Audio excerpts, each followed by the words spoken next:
बातमी वाचन.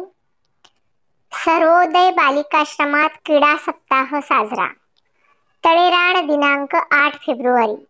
येथील सर्वोदय बालिकाश्रमात गेले 6 दिवस चालू असणाऱ्या क्रीडा सप्ताहाचा काल समारोप झाला. क्रीडा सप्ताहात विविध प्रकारचे खेळ आयोजित करण्यात आले होते. सांघिक खेळांमध्ये लंगडी, कबड्डी व खो खो यांचा समावेश होता. वैयक्तिक क्रीडा प्रकारात लांब उडी, उंच उडी, गोळाफेक, थाळीफेक व धावण्याची शर्यत हे खेळ प्रकार घेण्यात आले. आश्रमातील सर्व मुलींनी खेळात भाग घेतला. काही जणींनी चमकदार कामगिरी दाखवून पदके मिळवली.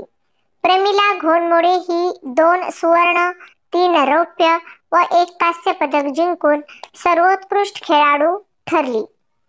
लक्ष्मी मिश्रा 1 सुवर्ण व 3 रौप्य पदके पटकावून उपविजेती ठरली.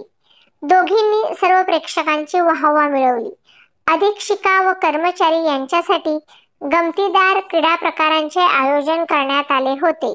पोत्यात पाय घालून पळण्याची शर्यत अधीक्षकांनी जिंकली तेव्हा सर्वांनी टाळ्यांचा एकच कडकडाट केला.